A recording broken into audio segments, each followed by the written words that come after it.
मैं रविंद्र सर आपका इस YouTube चैनल पे आपका पुनः स्वागत करता हूं। और आप जानते हैं कि भारतीय संविधान इतिहास की रेगुलर क्लास चलती हैं, ठीक है। तो आज आपकी जो क्लास होने वाली है बहुत अच्छी, बड़े नए तरीके से, नए विश्वास से, नए उमंग से और नए आधार पर, जैसे मैंने आपको बता दिया कि जो हमारे टॉपिक चलते हैं और जिस टॉपिक को हम पढ़ रहे हैं वो हमें केवल अपने एग्ज़ाम से मतलब है। हमें कोई उल्टा सीधा उसमें कोई लाइन नहीं डालनी है, ना पढ़ना, क्योंकि हमें अपने सिलेक्शन से मतलब है। हमारा सिलेक्शन होना चाहिए और कोई भी प्रश्न आ जा और वह प्रश्न हमारा क्लियर होना चाहिए। और हमें पेपर में इतना हमें समय नहीं मिलता कि उस पर हम रिसर्च करें, विवेचना करें, व्याख्या करें, दिमाग उल्टा सीधा करें। सीधी सीधी लाइन मिल जानी चाहिए। मेरा यही मेन उद्देश्य होता है कि बच्चे को सीधी सीधी लाइन मिले। इसी उद्देश्य से आज हम एक टॉपिक ऐसे पढ़ाने जा रहे हैं जिसकी बड़ी मांग थी, क्योंकि व्हाट्सएप पे कमेंट पे या फ़ोन में मुझे मोबाइल के माध्यम से, कॉल के माध्यम से बच्चे कह रहे थे कि गुरुजी हमारा फर्स्ट ग्रेड लेक्चरर का हिस्ट्री का पेपर रद्द हो चुका है, पीछे डेट चली गई है, पोस्टपोन हो गई है। तो हम चाहते हैं कि आपको एक टॉपिक आता है और इस टॉपिक में से हमारे लिए 2 प्रश्न आते हैं, तो उनको आप थोड़ा सा विस्तार करा दें। इसलिए मैंने ये टॉपिक आपको चुना है। ये टॉपिक हर वर्ग के लिए प्रसिद्ध है, हर वर्ग के लिए इम्पोर्टेंट माना जाता है। यदि हम बात करें, पहले मैं आपको टॉपिक बता दूं, फिर बताऊंगा क्यों टॉपिक इम्पोर्टेंट है। बहुत अच्छा और अत्यधिक विस्तार वाला टॉपिक है और शायद इसे यूट्यूब पे बहुत ही कम टीचरों ने इसको कराया है। इसलिए बच्चों ने ये मांग रखी, गुरुजी ये टॉपिक आप थोड़ा सा विस्तार बता दें। जबकि मैंने वैदिक सभ्यता में थोड़ी सी बात 10-20% की बात उनको बता रखी है, लेकिन अब हम एक ऐसा टॉपिक ले रहे हैं जो आपके कांस्टेबल से लेकर के लेक्चरर, व्याख्या तक उसमें काम आता है। कॉलेज लेक्चरर हो, फर्स्ट एड हो, सेकंड एड हो, रीट हो। रीट में एक प्रश्न आता है तो मैं आपको प्रश्नों की संख्या बताऊंगा, उसमें से कितने प्रश्न आते हैं। तो आज का ये टॉपिक है वह है स्पेशल, विशेष करके अलग से टॉपिक है वैदिक साहित्य।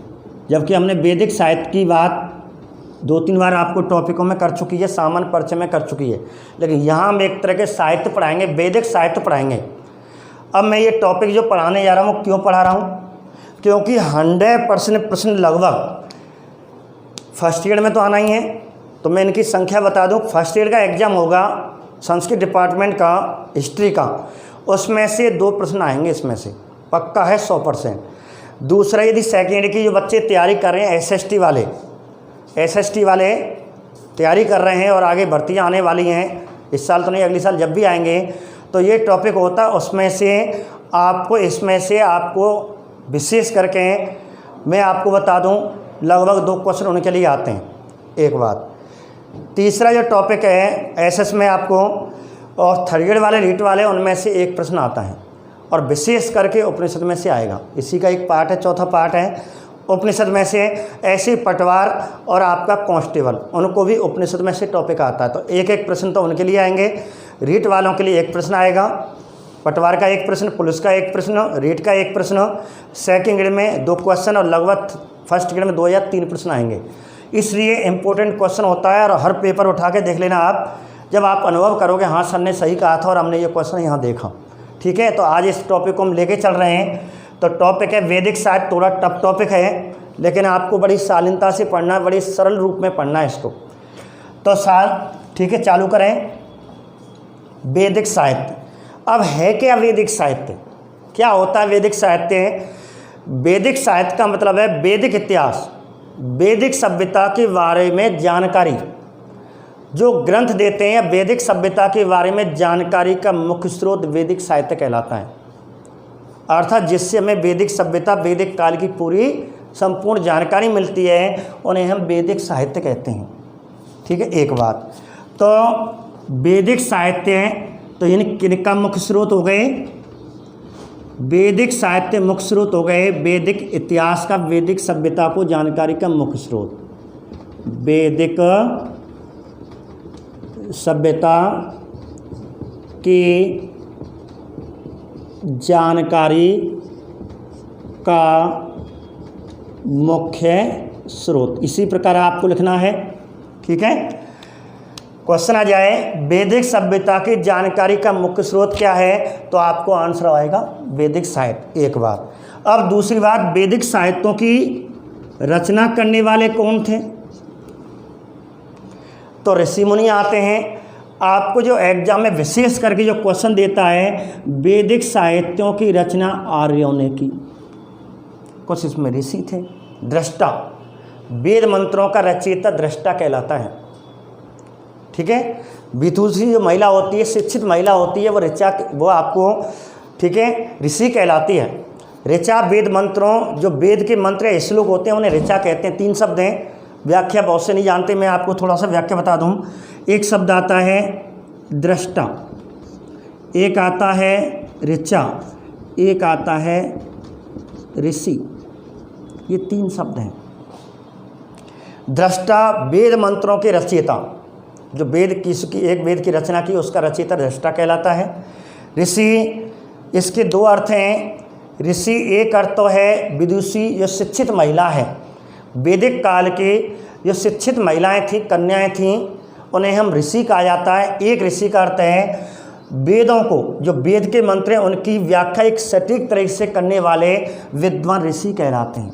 लेकिन विशेष करके आपको ध्यान रखना, शिक्षित वैदिक काल की शिक्षित महिलाओं को क्या कहा जाता था, तो ये प्रश्न बनता है ऋषि। अर्थात ये नोट में आप कर लेना है इसको अलग से।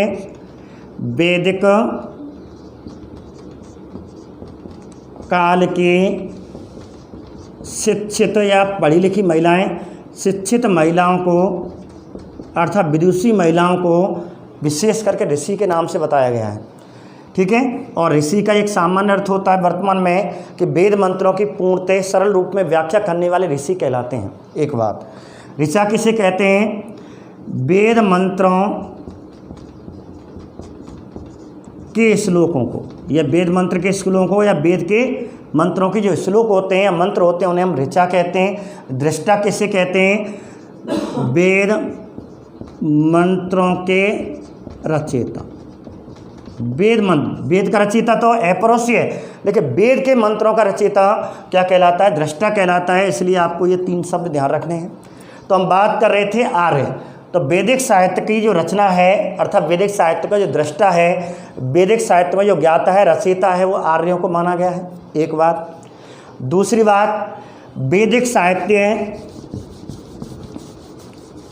अब वैदिक साहित्यों की बात करें तो वैदिक साहित्यों के अंतर्गत क्या है? वैदिक साहित्यों में कौन से ग्रंथ आते हैं? तो इनमें कुल ग्रंथों की संख्या, ये इम्पोर्टेंट है। विशेष करके एसएसटी स्टूडेंट जो होते हैं, रीट वाले एसएसटी हों या सेकंड ग्रेड वाले एसएसटी हों, सामान्य जीके पटवारी या पुलिस वाले हों, सामान्य जीके में ये प्रश्न आता है। मैंने आपको एक बार बता भी दिया है। सीधा प्रश्न आता, वैदिक साहित्य में कौन सा ग्रंथ नहीं आता? वैदिक साहित्य में कौन सा ग्रंथ नहीं आता, ये क्वेश्चन आता है। तो मैंने आपको बताया था वैदिक साहित्य में कुल 4 ग्रंथ आते हैं, 5वां ग्रंथ कोई नहीं है।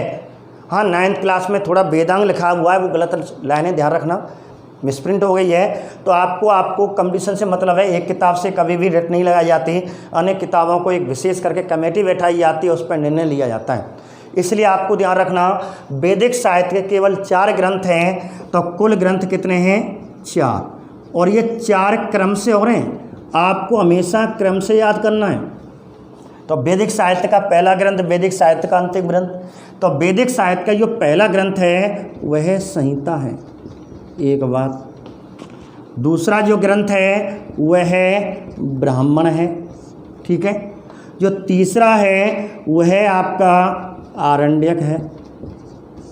जो चौथा ग्रंथ है वह आपका उपनिषद है।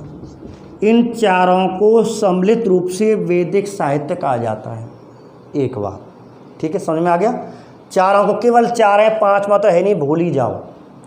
अब एक बात, ये कुल ग्रंथ हो गए, वैदिक साहित्य हो गया। अब बात करते हैं कि इन साहित्यों के बारे में जो प्रश्न आते हैं, थोड़ा सा इनमें गहराई में क्वेश्चन पूछ लेता है। जैसे संहिता के बारे में बात करें, और एक क्वेश्चन शायद अभी हाल ही में फर्स्ट ईयर लेक्चरर में भी पूछा गया है, रामायणी संहिता का संबंध किस वेद से है? ठीक है। कंट्रोल, जैसे सत्यमेव जयते रीट में आया था, वो क्वेश्चन ये आपको उपनिषद में से आया था।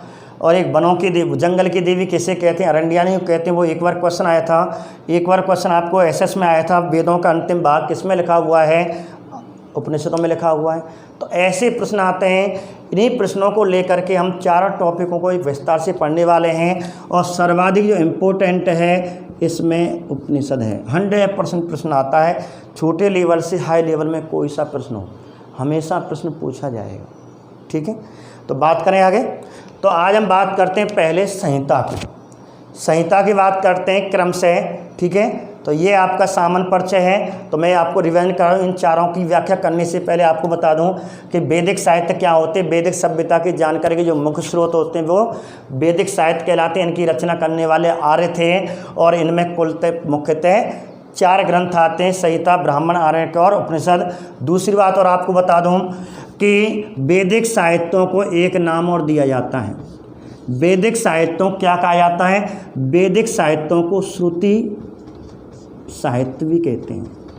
ये और ध्यान रखना, सीधा आता है वेद श्रुति साहित्य किसे कहते हैं? तो श्रुति साहित्य वैदिक साहित्य को कहते हैं, क्योंकि आप जानते हैं कि प्राचीन काल भारतीय संस्कृति से आप परिचित होंगे, क्योंकि हम भारत में रह रहे हैं और भारतीय संस्कृति से परिचित होना आवश्यक है।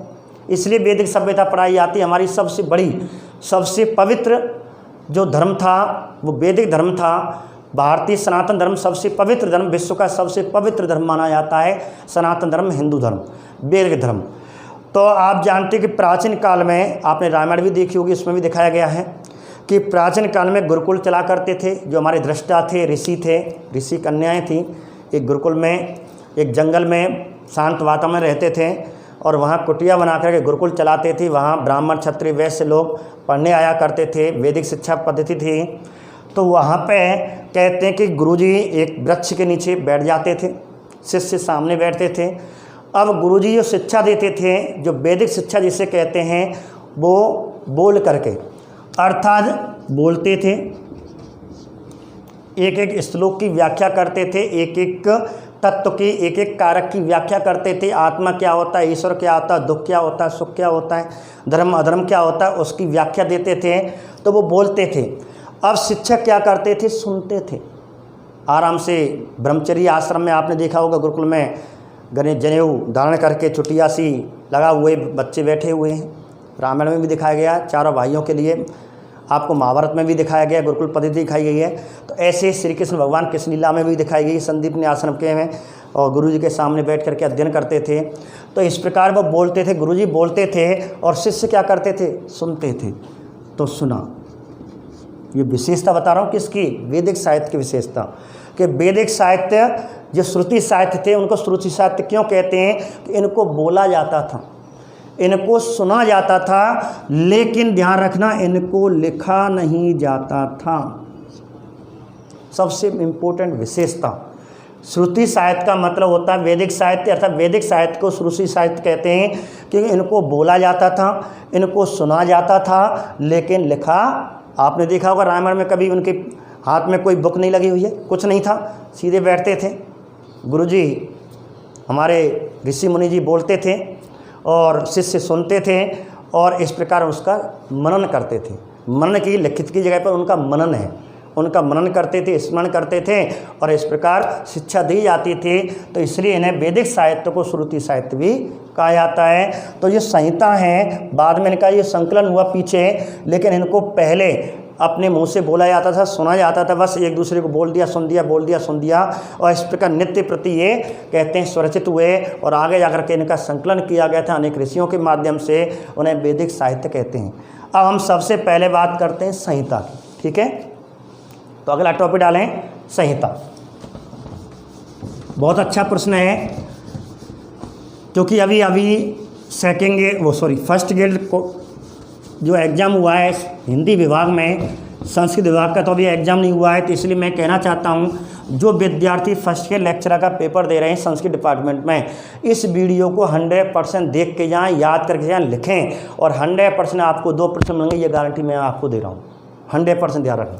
ठीक है, तो बात करें तो सबसे पहले हम बात करते हैं वैदिक साहित्य का जो ग्रंथ है, और उसमें सबसे पहला ग्रंथ लेते हैं संहिता। अब संहिता में जो हमारा एग्जामिनर है वह एग्जाम अपने प्रश्न को कहाँ तक ले जा सकता है, वहाँ तक हमें जाना है। ठीक है, तो सबसे पहले तो आपको आएगा संहिता है क्या, किसे कहते हैं संहिता। तो एक तो आपको इसका अर्थ याद रखना है क्योंकि सीधा प्रश्न बनता है। एक है कि संहिता किस शैली या किस भाग में लिखे गए, दूसरा ये प्रश्न आता है। तीसरा आता है संहिता में प्रमुख क्या है, देखना पेपरों को उठा करके, ठीक है। तो संहिता का अर्थ क्या है, 3 चीज़ों पे विशेष ध्यान रखें। और चौथा ये कठिनाई स्तर का टॉपिक है जो लगभग फर्स्ट ग्रेड या सेकंड ग्रेड में जाता है। रीड तो यहाँ तक, रीड तो को आपको यहाँ तक पढ़ना है, लेकिन फर्स्ट ग्रेड सेकंड में जिससे कठिनाई, अत्यधिक कठिनाई स्तर कह सकते हैं, तीसरा स्तर कह सकते हैं, वो यहाँ है संहिता की शाखाएं पूछ सकता है। और अभी आपने मैंने बताया था फर्स्ट ग्रेड का एग्जाम लगा, रामायणी संहिता पूछी थी कि रामायणी संहिता का संबंध है ये ऋग्वेद, यजुर्वेद, सामवेद, अथर्ववेद। बताएं आंसर। उसका आंसर क्या था, रामायणी संहिता का अर्थ संबंध था सामवेद से, ठीक है। बच्चे क्या है अंदाजा लगाया होगा, दिमाग लगा रहे हो, रामायण तो सब वैदिक काल की थी और वैदिक काल में अनेक ऋषि हुए, दिमाग लगा गए और कर आए ऋग्वेद। नहीं, सामवेद है, वो रामायण नहीं है, वो रामायणी संहिता है। वो रामायणी संहिता लग रही डा या ना एक ही चीज़ होता है, रामायणी संहिता, ठीक है। राम नाम के व्यक्ति, रामायण नाम का व्यक्ति था, उसने इस पे कहते हैं सामवेद पे अध्ययन किया था, उनको सरल भाषा में लिखा था, इस प्रकार वो शाखाएं बने। तो आपको इनकी शाखाएं पूछ सकता है, जो अभी फर्स्ट ईयर में पूछा गया है। आपको ये 4 टॉपिक है, कैसे भी क्वेश्चन आपको आ जाए घुमा फिरा करके, और 4 टॉपिक आपको याद हैं संहिता के बारे में से, और 100% क्वेश्चन सही होगा। जैसे बात करते हैं पहले अर्थ, क्या होता है संहिता, किसे कहते हैं। संहिता का अर्थ क्या है, संहिता का अर्थ होता है वेद मंत्रों का संकलन, एक अर्थ तो ये होता है, ठीक है। दूसरा विशेष करके सामान्य अर्थ में, वैसे अर्थ तो ये सामान्य अर्थ में कह सकते हैं चारों वेदों को सम्मिलित, चारों वेदों का संग्रह, अर्थात चारों वेदों को सम्मिलित रूप से संहिता कहते हैं, अर्थात वैदिक मंत्रों का संकलन करना, इस प्रकार संहिता कहलाता। चारों वेदों को सम्मिलित रूप से संहिता कहा जाता है। आप इतना ध्यान रखें, चारों वेदों को एक साथ। अब 4 वेद आप जानते हैं, तो 4 वेद में जैसे इनके 4 शब्द लिखे हुए हैं, ऋक अर्थात यजुर्वेद, दूसरा वो ऋग्वेद, सॉरी ऋक हो गया ऋग्वेद, और दूसरा है यजुर्वेद यजु, तीसरा सामवेद साम, और चौथा अथर्ववेद अथर्व। ये संहिता हैं, इनकी एक सरल रूप में व्याख्या की गई है, और इस प्रकार ऋक, यजु, साम और अथर्व, ये संहिता 4 हैं। अर्थात यहाँ ऋग्वेद की बात हो रही है, यहाँ यजुर्वेद की बात हो रही है, यहाँ सामवेद की बात हो रही है, यहाँ अथर्ववेद की बात हो रही है, ठीक है। अब इनकी बात करेंगे, इनकी बाद में शाखाएं, ये टॉपिक आपको यहाँ बाद में पढ़ाया जाएगा, पहले आप इनकी बात करें। तो चारों वेदों का संग्रह या सम्मिलित रूप से चारों वेदों को संहिता कहते हैं। संहिता का मतलब होता है संकलन करना।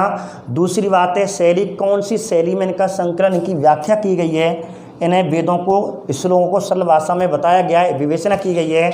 तो आपको ध्यान रखना कि वेद, आप जानते हैं वेद, चारों वेद पद्य भाषा में हैं, इसलिए इनको पद्य शैली में रचित किया गया है। ये ध्यान रखना, कौन सी शैली में, पद्य में, काव्य में, मंत्रों में, श्लोकों में, उनकी जो कठिन श्लोक है वेदों में उनको सरल भाषा में लिख दिया गया है, ठीक है। एक बार है संस्कृत भाषा में ही, पद्य में ही है, संस्कृत भाषा का प्रयोग ही है। वैदिक साहित्य सब, पूरी वैदिक सभ्यता संस्कृत भाषा की है, ठीक है। अब प्रमुख, अब इन चारों संहिताओं में मेन शब्द क्या है, मेन प्रमुख है क्या, तो ध्यान रखना वेदों में जो मुख्य भाषा है वो कर्मकांड की है, कर्म प्रमुख है। एक बार शायद फिलॉसफी SST में क्वेश्चन आया था कि वेद और उपनिषद में मुख्य अंतर क्या है, तो लाइन उसमें 4 लाइन दे रखी थी, वेद के बारे में, उपनिषद के बारे में मुख्य अंतर पूछा था। तो ये लाइन उसमें सही थी कि वेदों का प्रमुख वेदों में प्रमुख कर्म है, जबकि उपनिषदों में ज्ञान है, ठीक है। ये क्वेश्चन आपको आंसर सही था। तो इस प्रकार चारों वेदों में जो प्रमुख है वो क्या है, कर्म है, कर्मकांड या कर्म यज्ञ कांड। कर्मकांडों का संबंध आपको ब्रह्मांड से, ब्राह्मण ग्रंथों से भी आएगा, तो कर्म प्रमुख है, ध्यान रखना एक बार। दूसरी है अब संहिता, तो प्रत्येक वेदों की कुछ शाखाएं हैं, प्रत्येक वेदों की शाखाएं। तो अब हम बात करें ऋक, अर्थात ऋक का मतलब होता है स्तुति, संस्कृत में स्तुति अर्थात हम बात करेंगे ऋग्वेद। तो ऋग्वेद की कौन कौन सी शाखा याद करनी है? चारों वेदों के बारे में बात कर रहे हैं। चारों वेद आ गए। यजु का मतलब क्या होता है, इसलिए मैंने शब्द लिखे हैं क्योंकि इनके अर्थ पूछ लिया था। ऋग का अर्थ क्या है? स्तुति, महिमा मंडन, स्तुति, प्रशंसा। ठीक है। यजु का अर्थ क्या होता है? यजु का अर्थ होता है यज्ञ, अर्थात यजुर्वेद। एक बात क्लियर। दूसरा साम, साम का अर्थ क्या होता है? साम का मतलब होता है गीत। ठीक है, गीत के माध्यम साम, संगीत, गीत या संगीत। ठीक है। अब ये हो गया और साम से बना सामवेद। एक बात। अब है अथर्व। अथर्व का मतलब क्या होता है? अथर्व का मतलब होता है जादू, पवित्र जादू। पूरा शब्द लिख लें, ऐसे लिखें आप, पवित्र जादू। सुने नहीं? ठीक है। यहाँ तो वैदिक साहित्य में तो बोला जाता था, सुना जाता था, लेकिन यहाँ ऑनलाइन क्लास में आपको तीनों चीज़ मैं बोल रहा हूँ, आपको सुनना है और लिखना है। ये आपका ऑनलाइन क्लास का मेन उद्देश्य, कि मैं बोलना है, आपको सुनना भी है। मैं बोल रहा हूँ, आपको सुनना है और लिखना है, इसलिए आप साथ साथ लिखते जाएं। तो क्वेश्चन आ जाओ, तो ये अथर्व का अर्थ क्या होता है? पवित्र जादू। ऋग का अर्थ क्या होता है? स्तुति। यजु का अर्थ क्या होता है? यज्ञ। साम का अर्थ क्या होता है? संगीत या गीत। और इस प्रकार यहाँ बना अथर्व वेद। एक तो आपको ये चीज़ याद करनी है। ठीक है। तो संहिता, ऋग, यजु, साम और अथर्व, इनके अर्थ पूछे जा सकते हैं यहाँ पे। अब आगे बात करते हैं इनकी शाखाएं। तो विशेष करके ऋग्वेद की 5 शाखाएं हैं। इनकी मेन शाखाएं आपको याद करनी है। ठीक है। अब ऋग्वेद की 5 शाखाएं, 5 इसकी, 3 इसकी। ठीक है। अथर्ववेद की 1 शाखा, 2 शाखाएं। इस प्रकार मुख्यतः 15 हैं, लेकिन आपको जो मेन है वही याद करनी है। अब देखिए, ऋग्वेद की तो 5 शाखाएं मैं आपको बता रहा हूँ, और 5 में इम्पोर्टेंट जो हैं मैं आपको अभी बता रहूँगा, इसमें विशेष करके। तो इनकी तो आप 5 याद कर लेना विशेष करके। तो 5 शाखाएं कौन कौन सी हैं? इसमें जो क्वेश्चन आता है वो क्वेश्चन ये आएगा, 5 में से एक नाम रखेगा और कहेगा ये संहिता का संबंध किस वेद से है, और ऑप्शन में आपको 4 वेद मिलेंगे। ठीक है। इसलिए इम्पोर्टेंट टॉपिक है, छोटा सा टॉपिक है संहिता, लेकिन बहुत ही कठिन टॉपिक माना जाता है, इसलिए आपको बिल्कुल ऐसे याद करना। एक बार मैं रिवाइज करके आपको बता दूंगा। तो पहले तो ऋग्वेद की कुल कितनी शाखाएं हैं? 5 शाखाएं, 5 संहिता हैं। अब 5 संहिता कौन कौन सी, 5 शाखाएं कौन कौन सी है, आपको याद करना है। शाकल, बाष्कल, ठीक है, आश्वालायन, संख्यायन, सांख्यायन, बिल्कुल ऐसे याद हो जाएंगे। शाकल, बाकल, आश्वालायन, संख्यायन और मांडुक्य। ठीक है, मांडुक्य। तो आपको विशेष करके इसमें जो इम्पोर्टेंट है वो पूछने वाला क्वेश्चन ये है, विशेष करके फर्स्ट ईयर वाले ध्यान रखें। या तो फर्स्ट ईयर वाला क्वेश्चन मिलेगा ऋग्वेद की इनमें से कौन सी संहिता नहीं है, तो 3 रख देगा। या सीधा क्वेश्चन पूछे सांख्यायन, सांख्यायन, सांख्यायन के लिए सांख्यायन, और सांख्यायन को कौशिकी को सांख्यायन भी कहते हैं, कौशिकी या सांख्यायन। सांख्यायन का संख्या संबंध या सांख्यायन का संबंध किससे है, तो आंसर आपको ऋग्वेद करना है। शाकल संहिता का संबंध किससे है, तो आपको ऋग्वेद करना है। इसमें क्या लिखा हुआ है इसका कोई मतलब आपको नहीं करना, केवल नाम याद करने, कुछ नहीं करना है। ठीक है, एक बात। तो ये 5 नाम आपको याद करने, 5 संहिता किसकी है, ऋग्वेद की। अब आ जाए यजुर्वेद की। अब यजुर्वेद की 3 शाखाएं आपको याद करनी है। ठीक है, तो मैं यहाँ से थोड़ा मिटा दूँ।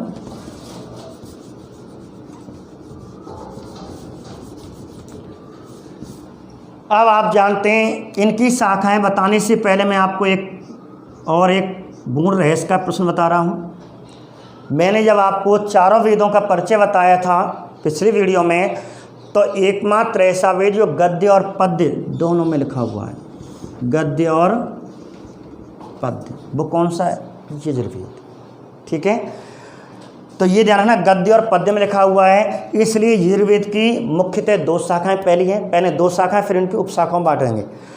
तो गद्य में जो यजुर्वेद का जो भाग लिखा हुआ है उससे क्या नाम दिया गया है, ठीक है, और पद्य में लिखा हुआ उससे क्या नाम दिया गया है। जो यजुर्वेद का जो भाग गद्य में लिखा हुआ है, ठीक है, एक कथाओं के रूप में, कहानी की लाइन के रूप में लिखा हुआ है, और वह क्या कहलाता है, उसे कहते हैं कृष्ण यजुर्वेद, ठीक है। और जो पद्य में लिखा हुआ है, काव्य के रूप में, पद्य के रूप में लिखा हुआ है, उससे बोलते हैं शुक्ल यजुर्वेद। क्लियर। यजुर्वेद को 2 शाखाएं क्यों बताई, क्योंकि अधिकतर तीनों जो वेद हैं वो वैसे चारों वेद तो पद्य में है, लेकिन एक पद्य के साथ साथ गद्य में ही, जिसे कहते हैं चंपू शैली। एकमात्र ऐसा वेद जिसकी शैली कैसी है, चंपू शैली किसे कहते हैं, वह शैली जिसमें गद्य पद दोनों शैलियों का प्रयोग किया गया है, उसे चंपू शैली कहते हैं। यजुर्वेद चंपू शैली ग्रंथ है। तो गद्य अर्थात कृष्ण यजुर्वेद और शुक्ल यजुर्वेद। अब आपको इनकी संहिता याद करनी है। तो यजुर्वेद की संहिता कौन कौन सी है, और ठीक है, कृष्ण यजुर्वेद की और शुक्ल यजुर्वेद की। तो आपको विशेष करके इसमें जो संहिता हैं वो 3 याद करनी है। गद्य में कृष्ण यजुर्वेद की 3 संहिता हैं। एक का नाम है मैत्रायणी या मैत्रिणी, इसे मैत्रिणी भी कहते हैं। मैं रहे थे यजुर्वेद, तो यजुर्वेद को हम जानते हैं कि गद्य और पद्य, कृष्ण यजुर्वेद और शुक्ल यजुर्वेद में बांटा है। कृष्ण का मतलब होता है अर्थात गद्य में लिखा हुआ, शुक्ल का है पद्य में। तो कृष्ण यजुर्वेद की आपको 2 संहिता याद करनी है, मैत्रायणी संहिता और दूसरे कांठल या कांठक भी बोल देते हैं, कांठन या कांठल संहिता, एक ही शब्द है। तो कांठक संहिता या कांठल संहिता या कांठल संहिता, सब देखिए बोलने का कभी कभी पेपर में लिख देते हैं, लेकिन शब्द तो यही सही है। कोई तो कांठन कहता है, कोई कांठल संहिता कहता है, कोई कांठक, लेकिन शब्द है काठक संहिता। अब पद्य में क्या है, तो पद्य शुक्ल यजुर्वेद की संहिता क्या है, तो बाज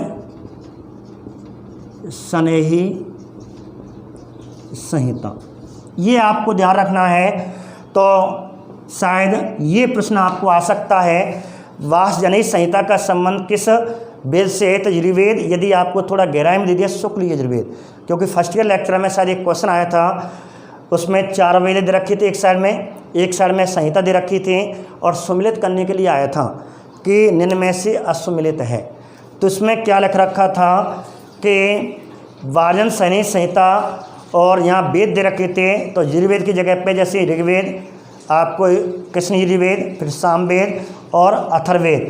तो कृष्ण यजुर्वेद दे रखा था, कृष्ण यजुर्वेद के आगे वासन संहिता दे रखी थी, और ऋग्वेद के आगे शाकल दे रखा था, कृष्ण यजुर्वेद के आगे, ठीक है, वासन संहिता दे रखी थी, और इसके बाद सामवेद के आगे आपको रामायण संहिता दे रखी थी या अद्भुत संहिता दे रखी थी, और ऐसे करके अथर्ववेद के आगे शोकल संहिता दे रखी थी।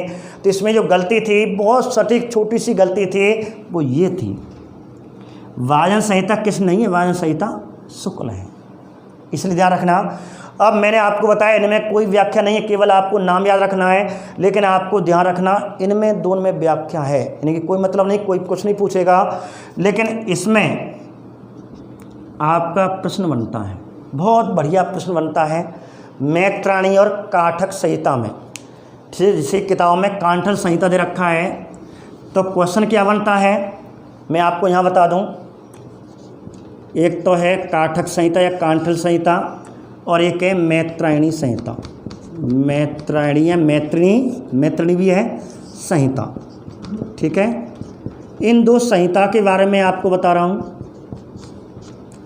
अब एक क्वेश्चन आता है, 24 बैलों द्वारा खींचे जाने वाला हल।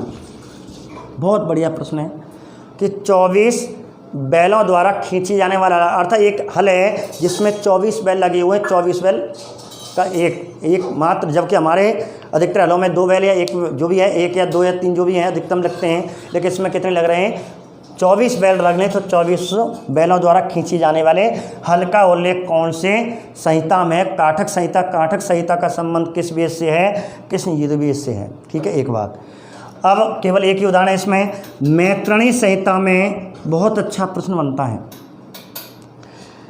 मैत्रेयी संहिता में स्त्री के बारे में कहा गया, स्त्री के 3 दोष बताए गए हैं, स्त्री के 3 दोष। और एक मनु, हमारे मनुस्मृति के रचयिता मनु के बारे में, इसमें मनु की 10 पत्नियों का उल्लेख है। बस इतना नहीं आएगा, 10 पत्नियों का उल्लेख है, इतना ही क्वेश्चन है। लेकिन स्त्री के 3 दोष बताए गए हैं। अब स्त्री के 3 दोष इसमें कौन कौन से बताए गए हैं? स्त्री की यहाँ बुराई की गई है, ठीक है। स्त्री को यहाँ पे कहा गया है पासा, कहा गया है जुआ। जुआ खेल होता है, पासे का खेल। महाभारत में 5 पांडवों के मध्य पांचाली, द्रौपदी दांव में लगा दी, वो पासा ही खेलता। शुक्री मामा गांधार प्रदेश का राजकुमार, और उसने पासा खेल से कहते हैं चौपट थे, और कहते हैं और द्रौपदी का भी विजय हासिल की थी और पूरा इंद्रप्रस्थ जीत लिया था, और उनको जंगल जाना पड़ा, 12 वर्ष का वनवास जाना पड़ा। तो वो एक पासा, वो जुआ है। तो महिला कहते हैं एक जुआ है, अर्थात यहाँ बुराई की गई है। महिला मनुष्य के जीवन में एक जुआ के रूप में आती है, उसका पतन भी कर सकती है, उत्थान कर सकती है तो पतन भी कर सकती है, इसलिए इसको पासा कहा गया। तभी तो कहते हैं महिलाओं का सम्मान करें। कहीं महिलाओं को कभी भी कहते हैं समाज में बुरा व्यवहार ना करें, समाज के सामने उसे ना रखें, क्योंकि महाभारत में पांडवों का सबसे बड़ी गलती द्रौपदी को दांव पे लगाना और पासी में ले आए, और उनका हो गया पतन। इसलिए स्त्री ये दोष है, यदि स्त्री के साथ बुरा व्यवहार रखोगे तो आपको दोष लगेगा। तो स्त्री को जिसमें दोष बताया गया, बुराई की गई है। दूसरा पासा हो गया। अब दूसरा का आ गया सुरा, शराब, नशा। महिला में नशा है। ऋषि मुनि आपने देखा होगा अच्छे से, ऋषि मुनि कहते हैं तपस्वी, जब इंद्र देवता सभी देवता बड़े परेशान हो जाते थे, अंत में एक सुंदर नारी भेजते थे, तो वो एक तरह वह नशा है। महिला कहते हैं इतनी शराब में नशा नहीं होता, इतनी महिलाओं में नशा होता, नारी में नशा होता है। इस प्रकार इनको एक जुआ, सुरा भी बताया गया, एक शराब का बताया गया, और एक बताया गया है अनृत, ठीक है, झूठ का अवतार।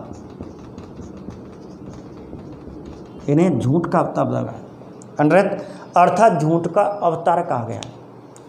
अब झूठ का अवतार का मतलब है कि महिलाएं, आपने सुना होगा, वैसे नहीं कहना चाहिए, गलत है, तभी तो इनका विरोध होता है। यहाँ कर्मकांडों का, यज्ञ के कर्मकांडों का विरोध का फ़ायदा नास्तिक दर्शन, जैन और बौद्ध धर्म अपनाएंगे। इसमें थोड़ी सी बात यहाँ की गई थी, थोड़ी गलती यहाँ, जबकि स्त्रियों की ऋग्वेदिक काल में बहुत अच्छी दशा थी, लेकिन बाद में उत्तर वैदिक काल के बाद में अंतराल में लास्ट में जब वेदों पर रिसर्च किया गया तो वेदों में तो इनकी बुराई नहीं की गई है, लेकिन बाद में कहा जाता है यो इनके बाद में अर्थ ग्रंथ बनाए गए, वैदिक साहित्य ग्रंथ लिखा गया, तो उन वेदों के आधार पर इनको थोड़ा सा इनकी व्याख्या की गई है, और कहते हैं झूठ का अवतार। और हम सामान्यतः कहते हैं कि महिलाओं के पेट में कोई बात पचे ना है। बात ये सत्य है, गलत तो नहीं है, कि वो तो चाहते हैं कि जब तो गुड़ करते रहो, जब तो कोई तो कह नहीं देगा। तभी तो कहा जाता है, चाणक्य ने कहा कि महिलाओं को कोई गुप्त वेद, ऐसा वेद जो राजनीति संबंध होता है वो नहीं बताना चाहिए। तो कुछ बातें ऐसी होती हैं नहीं बतानी चाहिए, अपने तक सीमित रखनी चाहिए, और यदि ये बता दें तो वो निश्चित है प्रचार होगा। गलत तो है नहीं, सही बात है। तो इससे झूठ का अवतार उसी दृष्टि में, यहाँ तो झूठ का अवतार बताया गया, अनर्थ का मतलब होता है झूठ का अवतार। अर्थ इन पे बात टिकती नहीं है, कोई कैसी बात है उसको ये तुरंत बोल देते हैं। इस प्रकार यहाँ महिलाओं की थोड़ी दोष बताया गया है। तो मैत्रेयी संहिता में मनु की 10 पत्नियों का उल्लेख है, और स्त्री के 3 दोष पासा, सुरा और अनृत अर्थात जुआ के रूप में बताया। एक स्त्री एक जुआ है, स्त्री एक शराब है, स्त्री एक, ठीक है। इसलिए स्त्रियों का सम्मान करें, नहीं तो नरक में हो जाएंगे आप। नरक है निश्चित है, जुआ है, शराबी हो जाओगे, आपका पतन हो जाएगा। एक बात तो केवल दोनों का संबंध है, बाकी किसी की व्याख्या आपको याद नहीं करनी है। ये हुआ आपका यजुर्वेद, ठीक है। अब बात करते हैं यजुर्वेद के बाद सामवेद, जो तीसरा वेद है, जो अभी फर्स्ट ईयर लेक्चरर में एक ही आपको याद रखना है। सामवेद का संहिता जो है रामायणी या यनी ना भी हो सकता है, रामायणी संहिता। तो रामायणी संहिता का संबंध किससे है? तो रामायणी संहिता का संबंध किससे माना जाएगा? सामवेद, जो आपको आ चुका है 2020 में, जो अभी जनवरी में पेपर लगा था लेक्चरर का, उसमें ये क्वेश्चन पूछा गया। अब है आपका चौथा वेद है अथर्ववेद। अब अथर्ववेद की संहिता क्या है? तो अथर्ववेद की संहिता तो आपको ध्यान रखना दो हैं, शौकल या शौकन, और दूसरी है पिपलाद। पिपलाद या पैपलाद कुछ भी लिख सकता है, पैपलाद भी बोल सकता है, पिपलाद भी बोल सकता है। तो शौकल पिपलाद अथर्ववेद की संहिता है। तो मैं आपको ये इस प्रकार संहिता टॉपिक हुआ और क्वेश्चन इसमें पूछा गया, तो मैं आपको एक बार रिवाइज करा देता हूँ।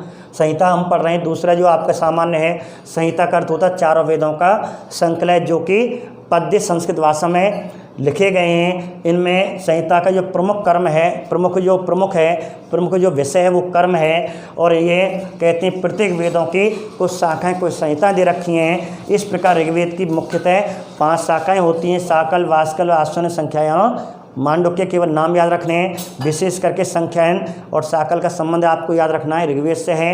यजुर्वेद, ठीक है, गद्य पद में रचा हुआ है, इसलिए इसकी ऋग्वेद की पहले 2 शाखाएं हैं, कृष्ण यजुर्वेद और शुक्ल यजुर्वेद। और इस प्रकार, ठीक है, गद्य कृष्ण यजुर्वेद गद्य शैली में है, शुक्ल है पद्य शैली में है। गद्य शैली की 2 संहिता, मैत्राणी संहिता और काठल संहिता। मैत्राणी संहिता में मनु स्मृतियों की 10 पत्नियों का उल्लेख है, और मैत्राणी में स्त्री के 3 दोष बताए गए हैं, पाशा, सुरा और अनृत।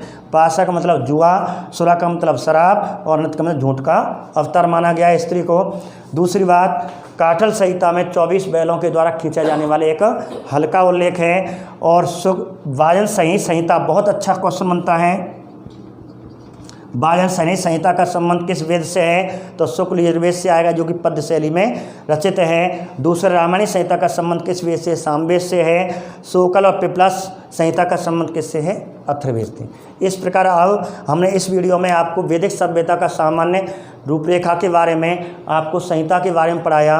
अगली वीडियो में जो हम आपको, या अगले खंड में जो हम आपको इसी के माध्यम से, इसी में जो खंड जोड़ने वाले हैं, वो आपको ब्राह्मण ग्रंथ के बारे में पढ़ेंगे। नमस्कार।